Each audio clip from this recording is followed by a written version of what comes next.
He was dazzling. Every woman he met fell in love with him. Every man wanted to be his friend.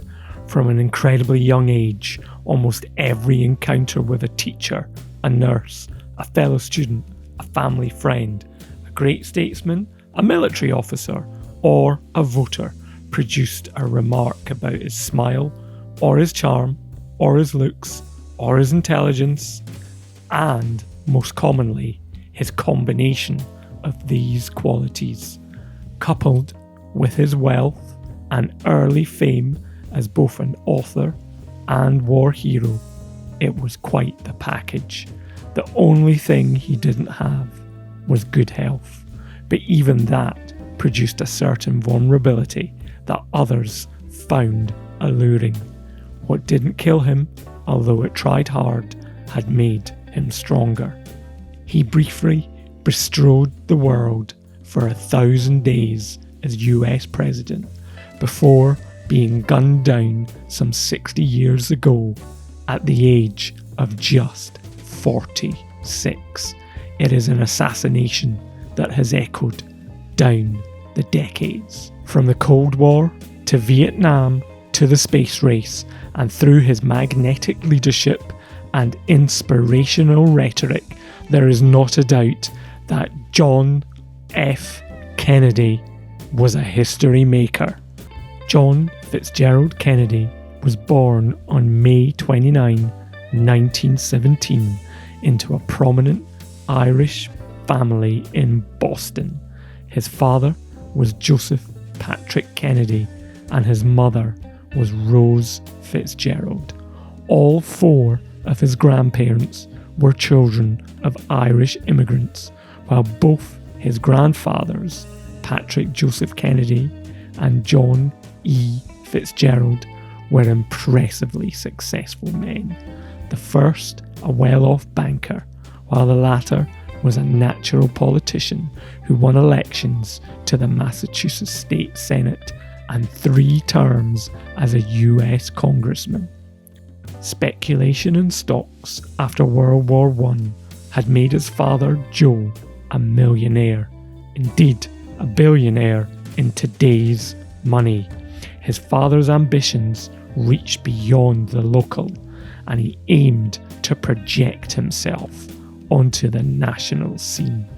Now colossally wealthy by his mid-30s, Joseph P. Kennedy Sr. reared the 9 Kennedy siblings in a cocoon of sybaritic luxury, fragrant privilege, and frequently libertine license. Financial contributions to the Democratic Party generally, and Franklin Roosevelt's election campaign specifically, to win Joe appointment as the first chairman of the Security and Exchange Commission, and subsequently as ambassador to Great Britain. Joe Kennedy was also solicitous, supportive, and it must be acknowledged, seriously and high-mindedly patriotic. With his sons in particular, he encouraged, indeed demanded, their vaulting political ambitions. John Kennedy was in fact the second of 9 children born to Rose and Joe between 1915 and 1932. The Kennedys lived in Brooklyn, Boston for the first 10 years of JFK's life. Then the family moved to the Riverdale neighbourhood of New York City. Though in practical terms, they spent summers and autumn at their home in Hyannisport, Massachusetts, and some time over the winter in Florida. Then, from 1931, Kennedy boarded at Choate School in Wallingford, Connecticut, spending his first years at Choate in his older brother's shadow. Kennedy compensated with rebellious behaviour that attracted a loyal circle of friends and nearly was expelled for various stunts. During his years at Choate, Kennedy was beset by health problems that culminated with his emergency hospitalisation in 1934, where leukemia was incorrectly diagnosed. His chaotic approach to his studies meant he would not graduate particularly highly.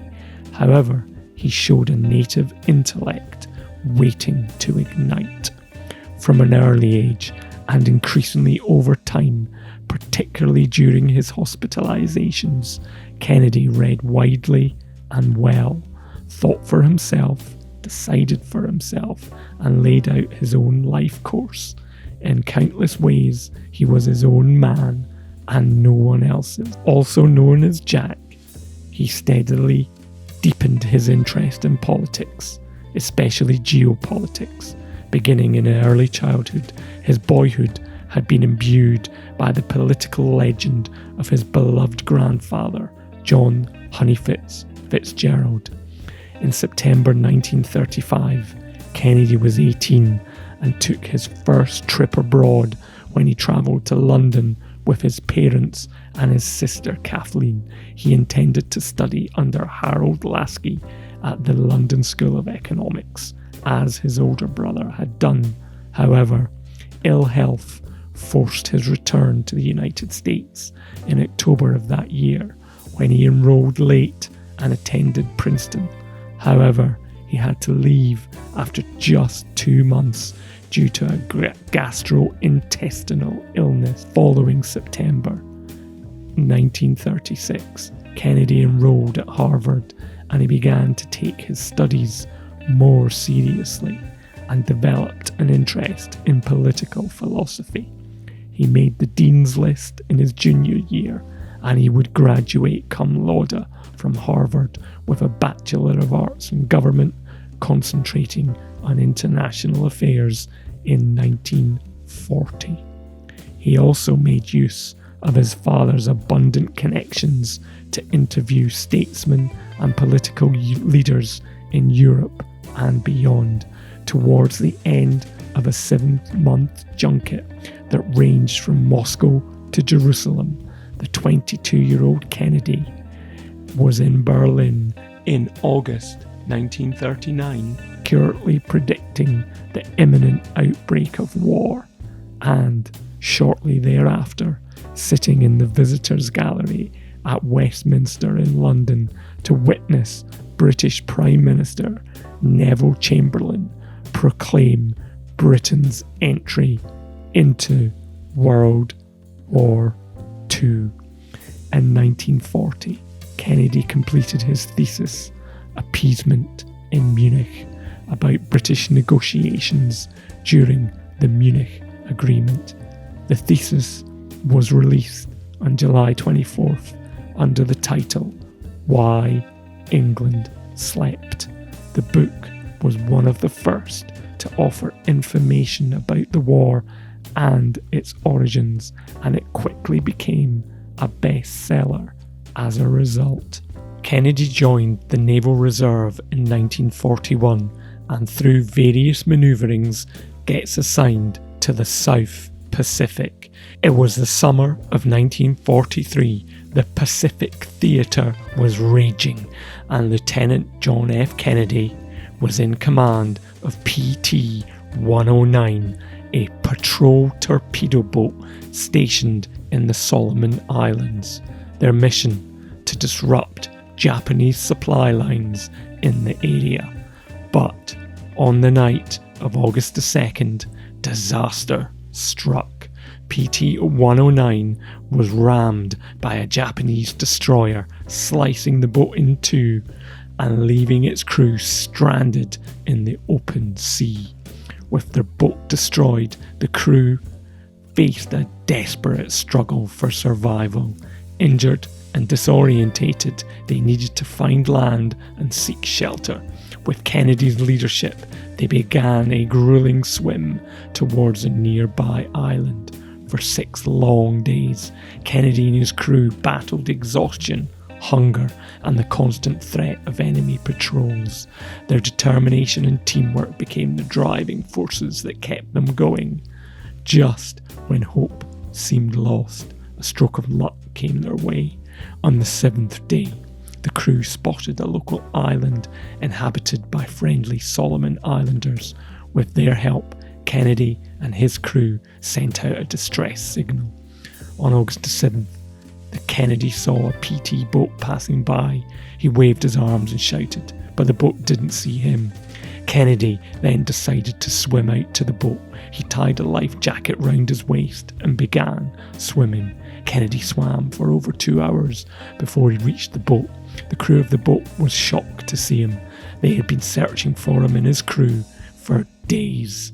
Kennedy and his crew were then finally safe. They had survived 6 days stranded in the Solomon Islands. Kennedy's leadership and courage had saved their lives.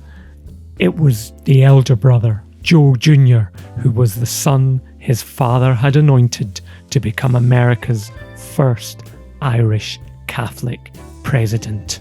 And spurred on by Jack's bravery, and as a Navy pilot, he volunteered for a dangerous mission, and he was killed in an air accident over England in 1944. And with his death, Jack inherited his father's political ambitions. Speculation has it that he only volunteered for the mission because of Jack's bravery in the Pacific with PT 109.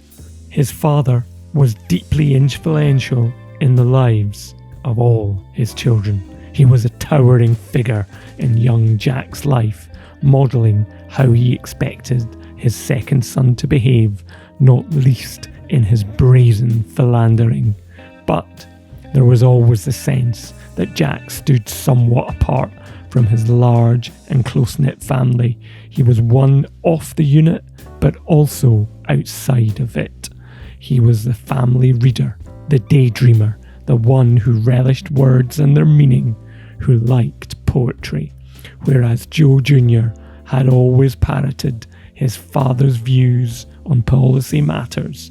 Jack broke with the patriarch at key junctures, especially in the realm of foreign policy.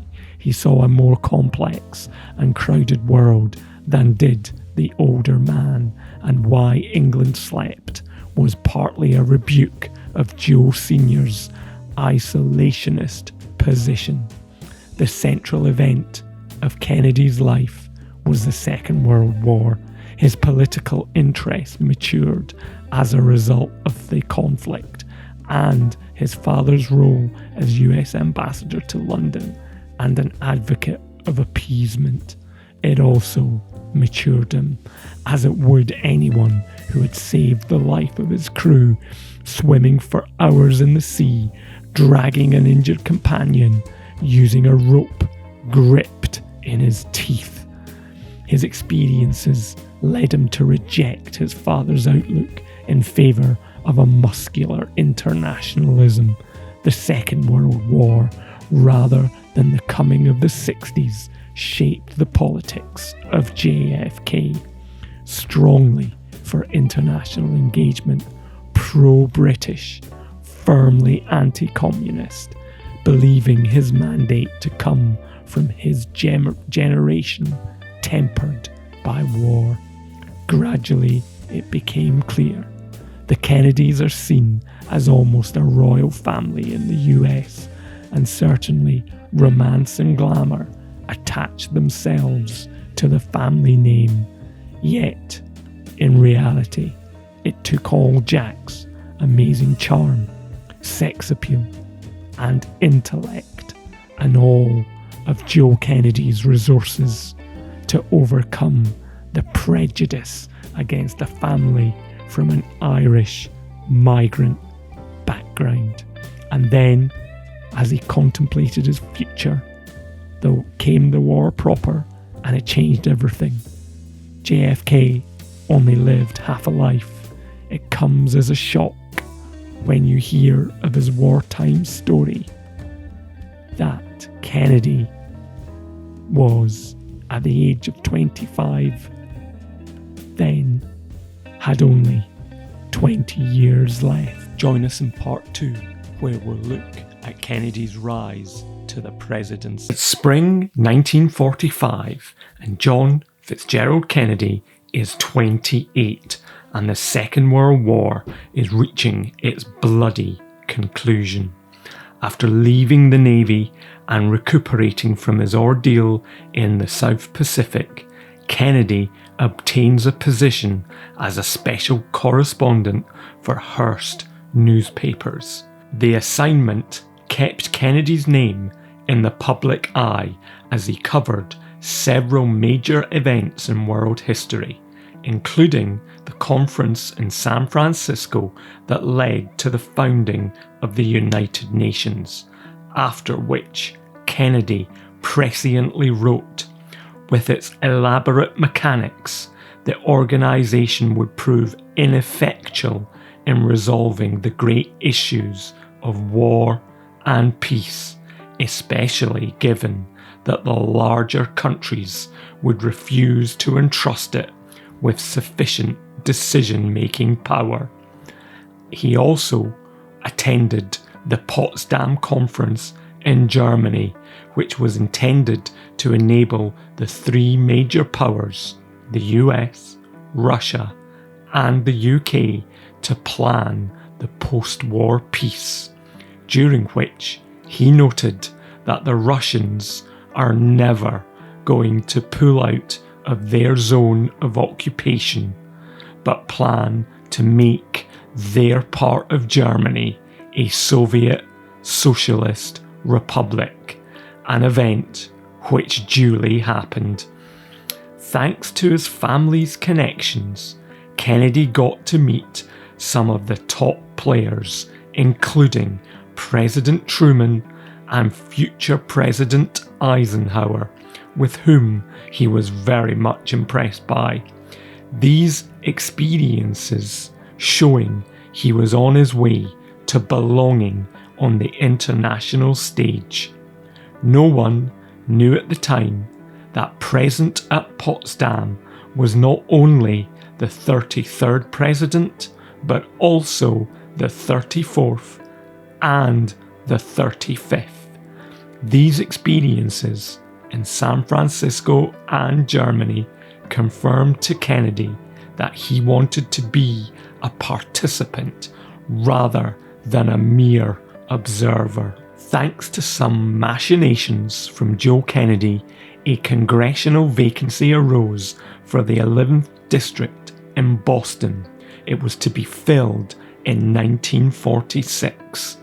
This was a heavily working class, Catholic and Democratic-leaning district in which the Kennedys had long and deep roots. By the end of 1945, Kennedy's mind was made up to seek the seat. He just had to win the nomination against a large field on the Democratic side. Kennedy moved to Beacon Hill within the district and before long proved himself an effective campaigner. He would introduce himself to voters as a combat veteran returning to lead the country for which he had fought.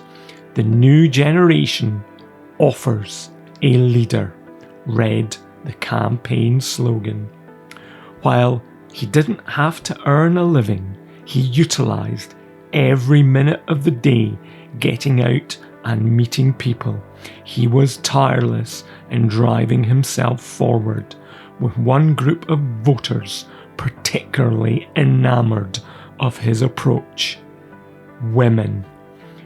He was to prevail in the primary vote, coming first in a 10-candidate field with 41% of the vote. The actual contest in November would be a much easier affair. He would win over 70% of the votes cast, despite a nationwide shift to the Republicans. This shift allowed in California an ambitious Navy veteran, one Richard Nixon, to ride that wave to victory. Kennedy, at now 29, was an elected US congressman being sworn in on January the 3rd, 1947. He would serve for 6 years, but was far more interested in international affairs than the office of congressman would enable him to influence. His impact as a congressman was decidedly limited, and he began positioning himself for statewide office. As early as 1949, Kennedy once again, with the help of Joe Sr.'s money, began preparing to run for the Senate in 1952 against the long-time Republican incumbent Henry Cabot Lodge Jr. It would prove to be a hard-fought victory requiring all his energy, drive, hard work, charm, Joe's finances, and considerable assistance from the rest of the Kennedy clan, including younger brother Robert, who was campaign manager. The margin of victory over Lodge proved to be just a single percentage point, perhaps helped by Lodge's less hard-working approach to the campaign, turning his attention to it only with 2 months to go to Election Day. Sensing danger, he increased his efforts in the final weeks of the campaign, but wherever he visited, John Kennedy had visited before him. Estimates claim that Kennedy shook 5 hands for every single hand Lodge did, in a grim night for Democrats, with the Republicans winning back the presidency after 20 years. They also had a clean sweep of Congress. The one bright spot in all of this was Jack Kennedy.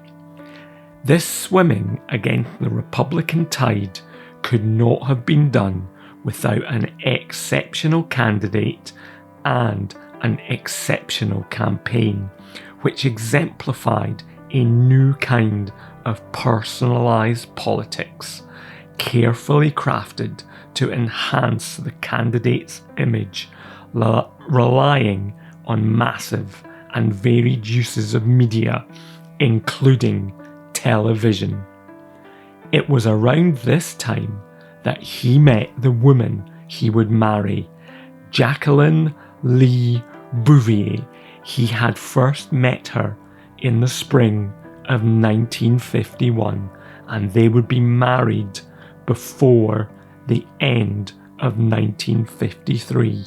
Kennedy would spend 7 years as a senator, though most observers consider these years as an interlude. He had several spinal operations in the years after the election and was even given the last rites.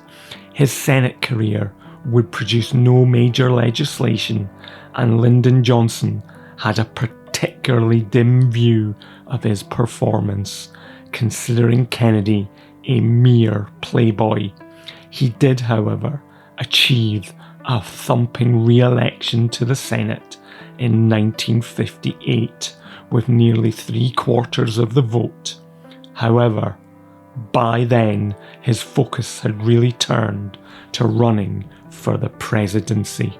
During his time in the Senate, the vice presidency had been filled by one Richard Nixon, and it would soon be his turn to stand for the presidency on the Republican side.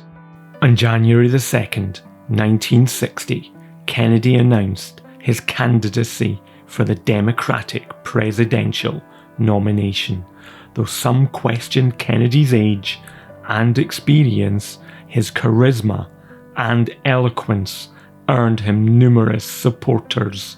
He faced several potential challengers for the Democratic nomination, including Senate Majority Leader Lyndon B. Johnson, Adlai Stevenson II, who had been the candidate several times already, and Senator Hubert Humphrey. As before, Kennedy's presidential campaign was a family affair, funded by his father and with his younger brother Robert acting as his campaign manager. Kennedy travelled extensively to build his support amongst the Democratic elites and voters. At the time, party officials controlled most of the delegates, but several states also held primaries, and Kennedy sought to win several of these primaries to boost his chances of winning the nomination. He won the Wisconsin primary, effectively ending Humphrey's hopes of winning the nomination. He then went on to do so again in a competitive West Virginia primary in which there was not a large Catholic bloc, unlike Wisconsin. This made Kennedy a serious contender for the nomination. When Kennedy entered the convention, he had the most delegates, but not enough to ensure that he would win the nomination. Stevenson, the 1952 and 1956 presidential nominee, remained very popular in the party, while Lyndon Johnson also hoped to win the nomination with the support from party leaders. Gaining twice as many delegates as Johnson on the first ballot, they did not clinch victory until the end of the roll call, when Wyoming's 15 votes gave the Kennedy campaign 763 delegates. This was two more than the required majority. Despite there being 7 presidential deaths that had led to the elevation of vice presidents, presidential nominees thought almost exclusively about how their choice of vice president would affect the coming election, leading Woodrow Wilson to have commented on the office of the vice president, quote, "In saying how little there is to be said about it, one has evidently said all there is to say." Kennedy, however, wanted someone who could help in a close election and have indisputable competence as a possible successor. Putting aside the personal attacks on him that Johnson had made during the nomination battle, Kennedy knew Lyndon B. Johnson was well qualified to be president if it ever came to it. While politically, Johnson seemed the most likely of all to help win crucial states. The traditionally solid Democratic South promised this time to be a sharply contested battleground. Reluctance among Southern Protestants to vote for a Catholic worried Jack and encouraged him to seek an advantage in Texas and across the South by taking the Texas-based Johnson. Kennedy announced Johnson as his choice of running mate on the afternoon following his nomination.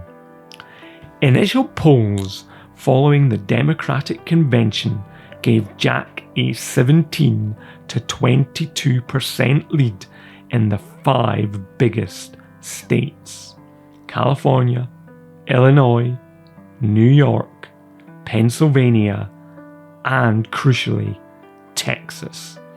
Meanwhile, Kennedy's Republican opponent, Richard Nixon, had no serious opposition to the Republican nomination.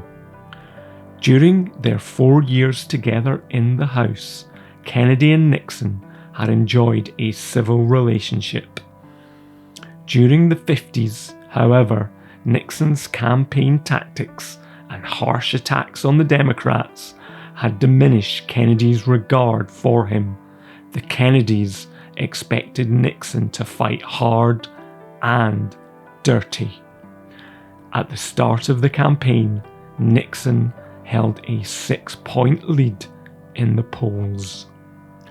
A widely regarded turning point was the fact that the two campaigns agreed to a series of televised debates.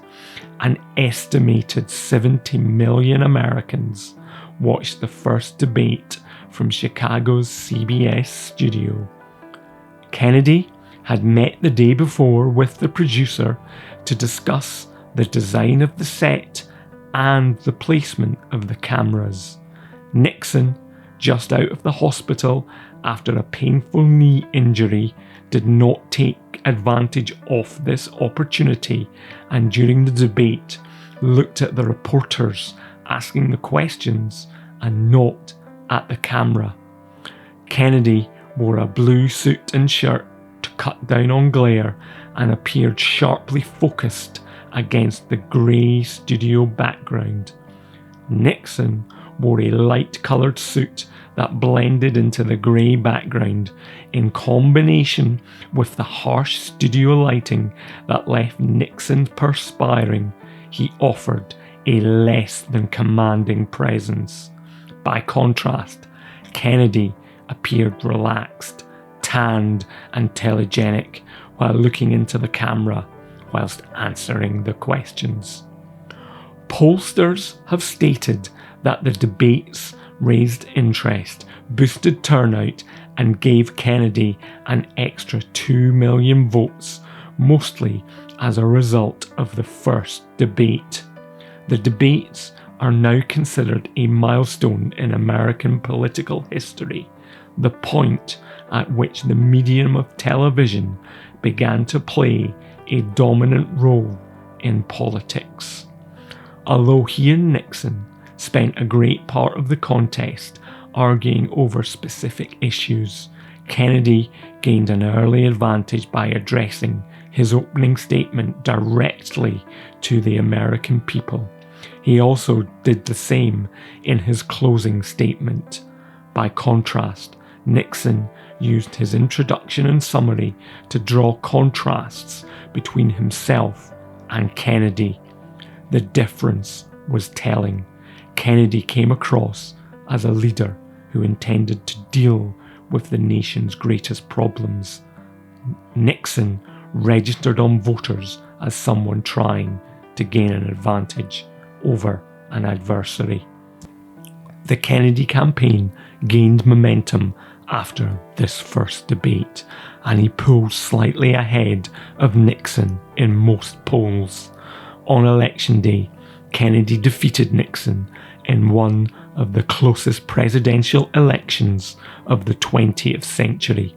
In the national popular vote, by most accounts, Kennedy led Nixon by just over 100,000 votes.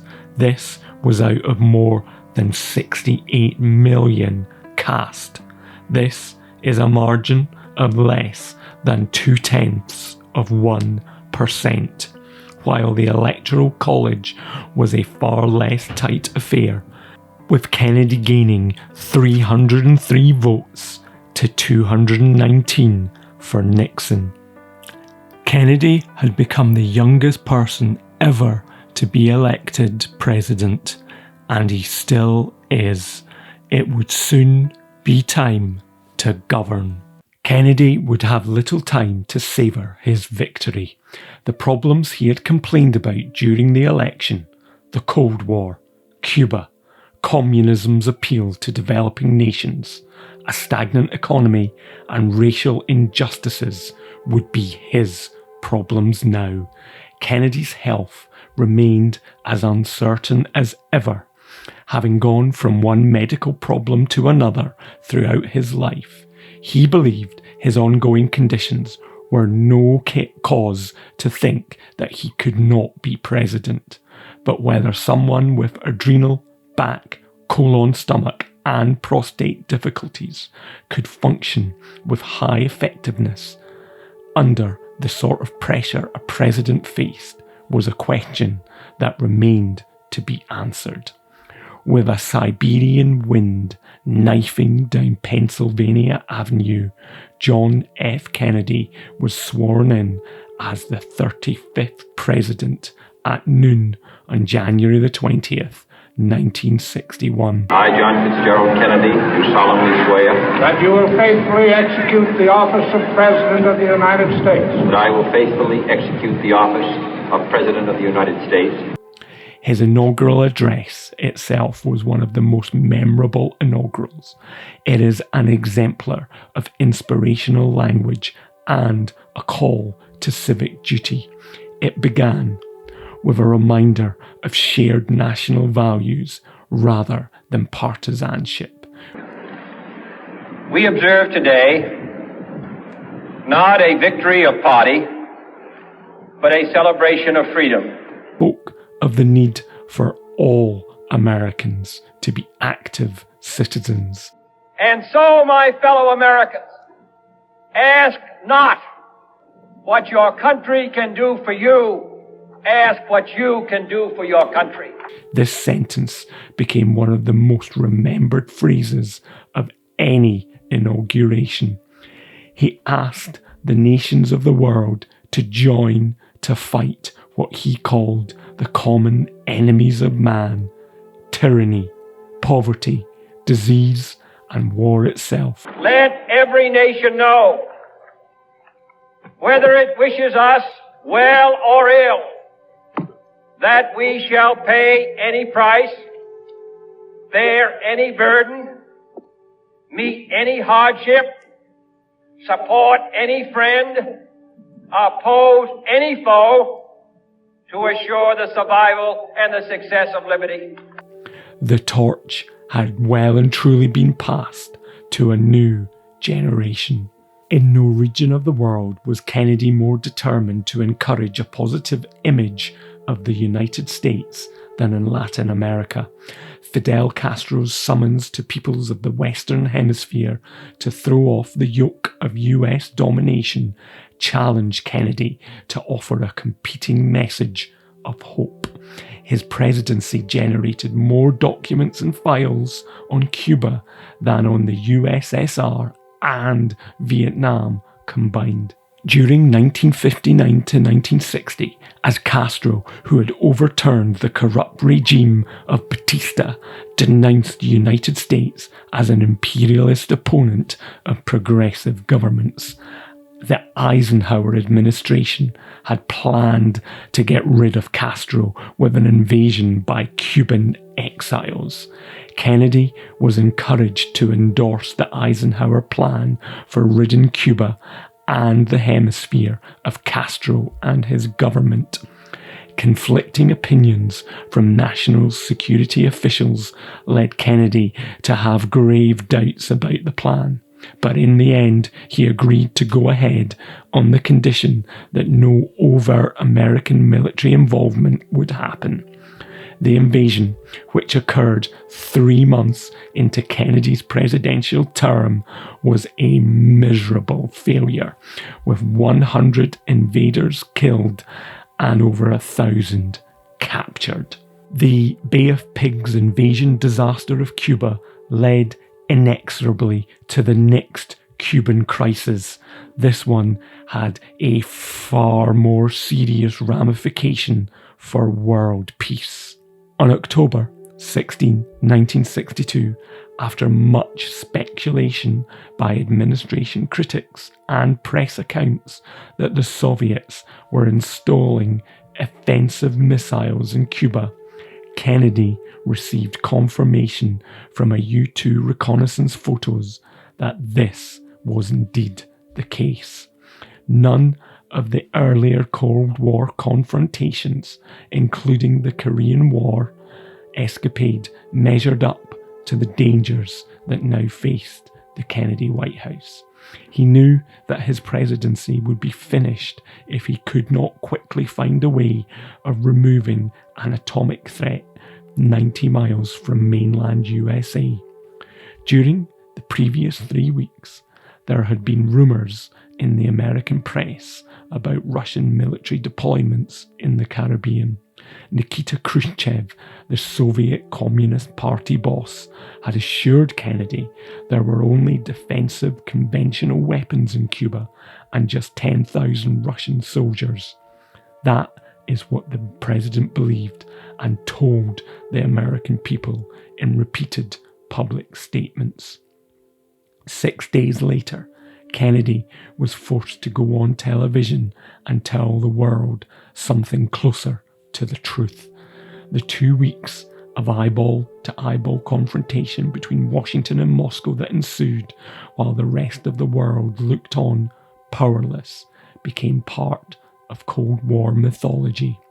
Kennedy's principal challenge was to remove the missiles without provoking a full-scale war.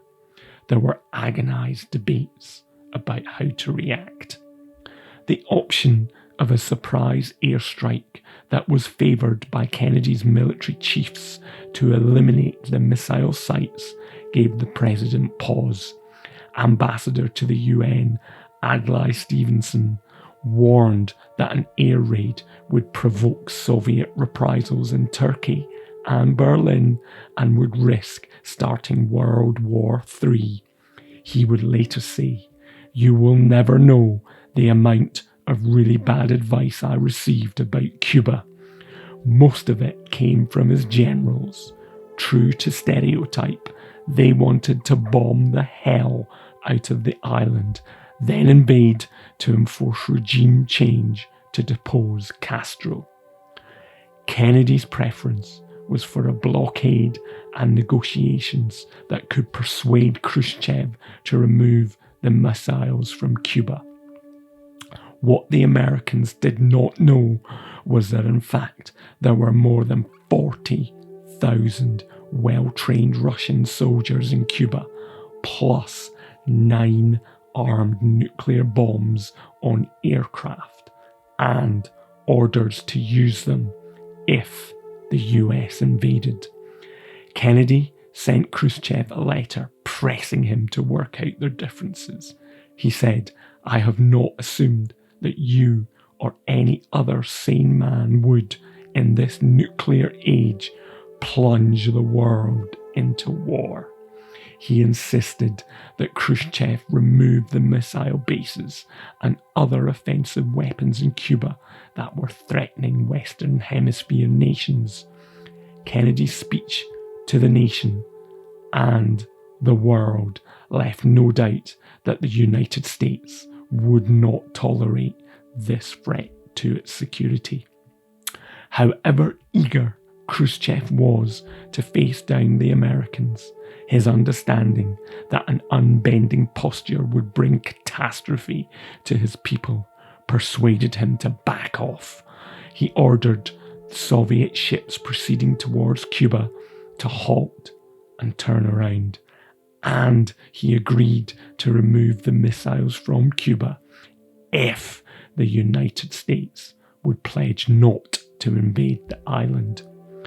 As an afterthought, he demanded that the United States remove its Jupiter missiles from Turkey in return for the Soviet Union dismantling its missiles in Cuba. Kennedy agreed to a public pledge not to invade Cuba, but insisted that the Jupiter swap, which he was willing to accept, not be part of the public exchange and only occur after the Cuban Missile Crisis ended. Kennedy had managed the crisis brilliantly, in contrast with Khrushchev, who was a blundering vulgarian. How, in the atomic age, could he have imagined he could send scores of ships carrying dozens of missiles and nuclear warheads thousands of miles from Moscow and place them on an island right next to the US without anyone noticing, or that the Americans would do nothing about those nukes once they were discovered? Kennedy had saved the world from nuclear annihilation.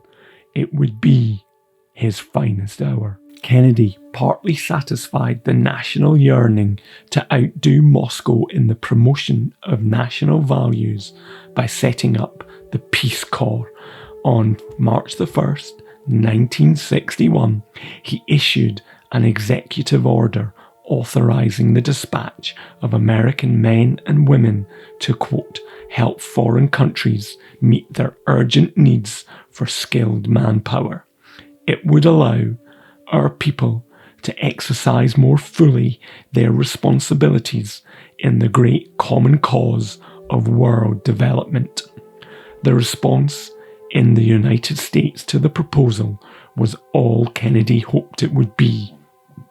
71% of Americans declared themselves in favour of such a programme, and thousands of young Americans volunteered to share in the adventure of helping less advantaged people around the world. One measure of the programme's success was the antagonism it generated in Moscow and among some third world citizens. They complained that the Peace Corps was nothing more than a propaganda trick that would allow the CIA to plant agents in Africa, Asia, and Latin American countries. Kennedy understood that the Corps would help combat Soviet depictions of the United States as a typical capitalist country entirely self-interested. The Peace Corps proved to be one of the enduring legacies of Kennedy's presidency, as with some American domestic institutions like Social Security and Medicare, the Peace Corps became a fixture that both Democratic and Republican administrations alike would continue to finance for over 60 years. The insurgency in South Vietnam, supported by the North's communist regime, had been ongoing for several years, and it seemed likely to topple the pro-Western government in the South unless Washington bolsters its rule.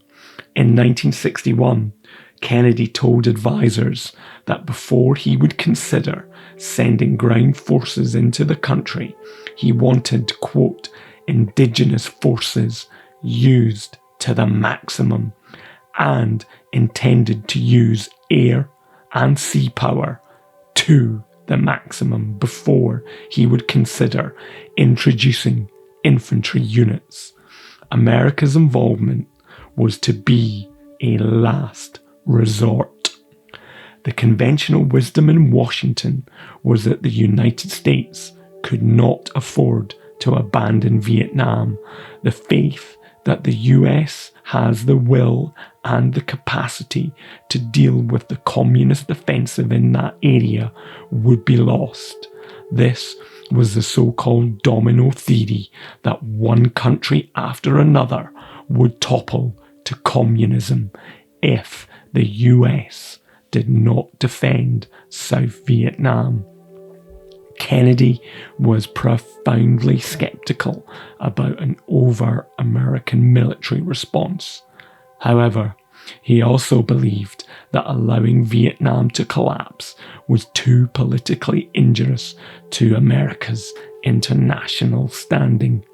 The result was an increase in US military advisors in Vietnam from about 800 to over 16,000 during the next 2 years of Kennedy's presidency.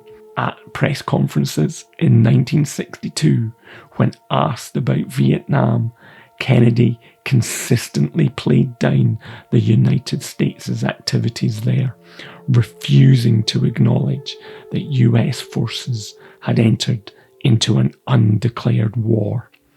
In one particularly eye-opening piece of footage, Kennedy is questioned by a reporter about whether US involvement in Vietnam was more extensive than previously acknowledged by the White House. Kennedy dissembled, with a statement so partial and evasive, without actually being a lie, that it should be studied as a classic example of political dishonesty. You could almost see Kennedy working out in his head how to mislead the journalist. There is some speculation on what the subsequent path of the American intervention in Vietnam would have been had Kennedy not taken a fatal trip to Dallas in November 1963.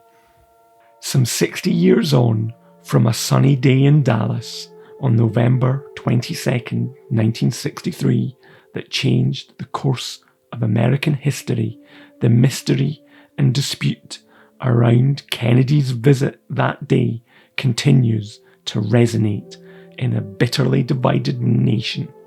Conspiracy theories still swirl 6 decades later. The presidential limousine turned off Main Street at Dealey Plaza at around 12:30 p.m. As it passed below the Texas School Book Depository, a gunfire suddenly erupted from a window on the 6th floor, sending onlookers diving and running. Bullets struck the president's neck and head, and he slumped over toward Jacqueline.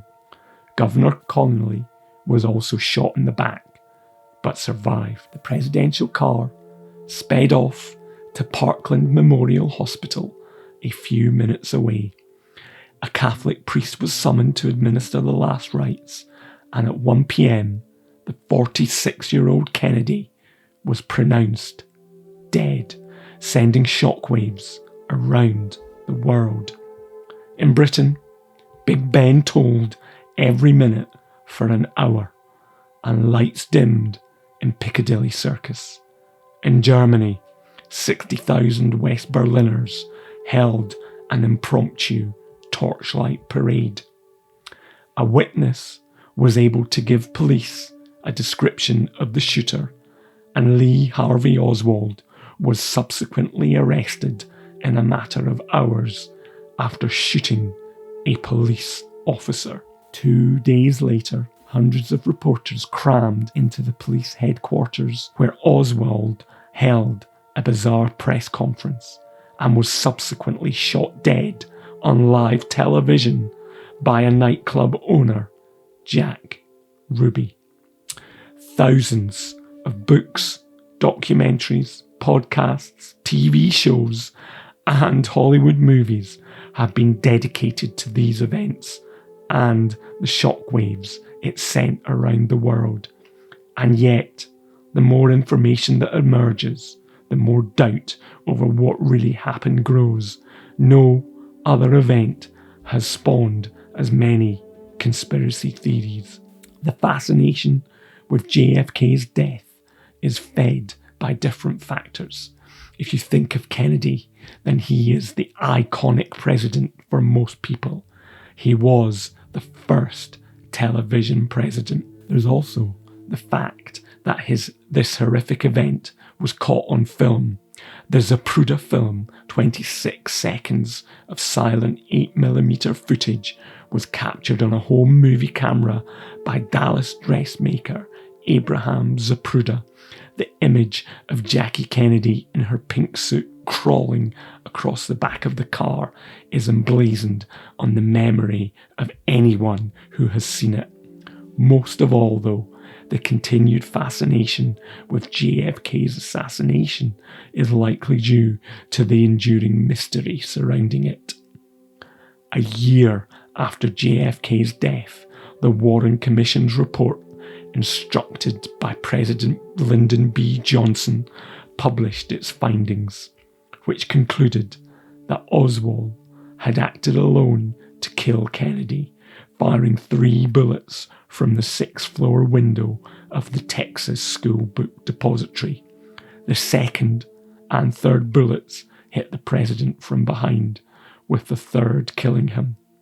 The report dismissed any notion that what happened was part of any conspiracy domestic or foreign, to assassinate President Kennedy, and it concluded that Jack Ruby shot Oswald 2 days later as an act of so-called patriotism. 2 million condolence letters were sent to Jackie Kennedy following her husband's death. The term Camelot is often used to describe his presidency, reflecting both the mythic grandeur accorded Kennedy in death and the powerful nostalgia that millions feel for that era of American history. While due to his short reign, achievements were thin on the ground, saving the world from the nuclear abyss is clearly the most important work any president could do. This also led to the first nuclear test ban treaty. He laid the ground for civil rights legislation that would be passed after his death, and he ensured the US would get to the moon. His was a remarkable life, and while remembered as much for his untimely demise and his soaring rhetoric, there is no doubt John Fitzgerald Kennedy was a history maker.